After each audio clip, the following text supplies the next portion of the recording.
Apat kami, di ba? Sina Mihan at Kit, nag-kiss lang nung high school. Kami naman ni Hannah, college sweethearts.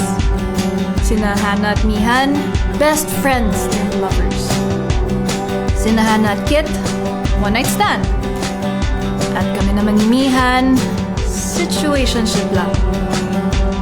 Kami ni Kit, FUBUs. Hindi na yan mahalaga. Best friends na lang kaming lahat ngayon. Tigo siya, so di ba dapat gets niya to? Baka kaya gusto ko yung stable romantic relationship. Kasi gusto ko yung katuwang sa buhay. Partner, maaasahan. You know, I still have my fears and doubts about what I'm doing. Hindi ko alam kung anong magiging ending. Alam ko You'll never be too much for the right person. Swerte yung magiging jowa mo.